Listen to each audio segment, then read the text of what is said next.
അഹമ്മദാബാദിൽ അപകടത്തിൽപ്പെട്ട വിമാനത്തിലെ ബ്ലാക്ക് ബോക്സ് പരിശോധനയ്ക്കായി അമേരിക്കയിലേക്ക് അയക്കും. ബ്ലാക്ക് ബോക്സിന് സാരമായ കേടുപാടുകൾ ഉള്ളതിനാൽ ഇന്ത്യയിലെ ലാബുകളിൽ ഡീകോഡ് ചെയ്യുന്നതിനുള്ള സംവിധാനങ്ങൾ ഇല്ല. ബി ബാലഗോപാൽ വിവരങ്ങളുമായി നമ്മളോടൊപ്പം ചേരുകയാണ് ഡൽഹിയിൽ നിന്ന്. ബാലു, ഈ പരിശോധനയ്ക്ക് അയക്കാനുള്ള തീരുമാനമെടുക്കുന്നത് എന്തിന്റെ പശ്ചാത്തലത്തിലാണ്? എപ്പോഴാണ് നടപടികൾ? മധു, ഈ അഹമ്മദാബാദിലുണ്ടായ ബോയിങ് 787 ഡ്രീം ലൈനർ വിഭാഗത്തിൽപ്പെട്ട വിമാനത്തിൻ്റെ ആ അപകട സ്ഥലത്ത് നിന്ന് ഈ വിമാനത്തിൻ്റെ ബ്ലാക്ക് ബോക്സ് ലഭിച്ചിരുന്നു. പക്ഷേ ഈ ബ്ലാക്ക് ബോക്സിന് സാരമായ കേടുപാടുകൾ ഉണ്ടായിരുന്നു. ആ സാഹചര്യത്തിൽ ഈ ബ്ലാക്ക് ബോക്സിൻ്റെ ഡീകോഡിംഗ് നടത്തുന്നതിനുള്ള സംവിധാനങ്ങൾ ഇന്ത്യയിലെ ലാബുകളിൽ ഇല്ല എന്നാണ് ഇപ്പോൾ സിവിൽ വ്യോമയാന മന്ത്രാലയവുമായി ബന്ധപ്പെട്ട കേന്ദ്രങ്ങൾ പറയുന്നത്. നിലവിൽ ഈ കേസ് അന്വേഷിക്കുന്നത്, അതായത് ഈ അപകടം അന്വേഷിക്കുന്നത് സിവിൽ വ്യോമയാന മന്ത്രാലയത്തിൻ്റെ കീഴിലുള്ള എയർക്രാഫ്റ്റ് ആക്സിഡന്റ് ഇൻവെസ്റ്റിഗേഷൻ ബ്യൂറോ ആണ്.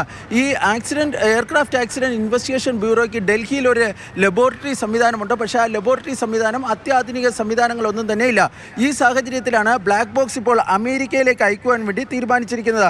അമേരിക്കയിലെ വാഷിങ്ടണിലുള്ള ഈ നാഷണൽ സേഫ്റ്റി ട്രാൻസ്പോർട്ട് ബോർഡ് ലാബിലാണ് ഈ ബ്ലാക്ക് ബോക്സ് അയക്കുവാൻ വേണ്ടി ഇപ്പോൾ ആലോചിക്കുന്നത്. അവിടെ ഈ ബ്ലാക്ക് ബോക്സിൻ്റെ ഭാഗമായിട്ടുള്ള ഫ്ലൈറ്റ് ഡേറ്റ റെക്കോർഡർ അത് ഡീകോഡ് ചെയ്യാൻ വേണ്ടി കഴിയുമെന്നാണ് ഈ അന്വേഷണ സംഘത്തിലെ ഉദ്യോഗസ്ഥന്മാർ വ്യക്തമാക്കുന്നത്. തുടർന്ന് ആ റിപ്പോർട്ട്, അതായത് ഡീകോഡ് ചെയ്യുന്ന റിപ്പോർട്ട് ലഭിച്ചതിന് ശേഷമായിരിക്കും ഇന്ത്യയിലെ എയർക്രാഫ്റ്റ് ആക്സിഡന്റ് ഇൻവെസ്റ്റിഗേഷൻ ബ്യൂറോ ഈ തുടരന്വേഷണം നടത്താൻ വേണ്ടി പോകുന്നത്. ഏതായാലും നിലവിൽ ഇന്ത്യയിൽ അതിനുള്ള സംവിധാനങ്ങൾ ഇല്ലാത്തതിനാലാണ് ഈ ബ്ലാക്ക് ബോക്സ് ഇപ്പോൾ അമേരിക്കയിലേക്ക് അയക്കുന്നതിനുള്ള നടപടികൾ സർക്കാരിൻ്റെ ഭാഗത്ത് നിന്ന് ആരംഭിച്ചിരിക്കുന്നത്. വളരെ വൈകാതെ തന്നെ ആ നടപടികൾ പൂർത്തിയാകുമെന്നാണ് കരുതപ്പെടുന്നത്.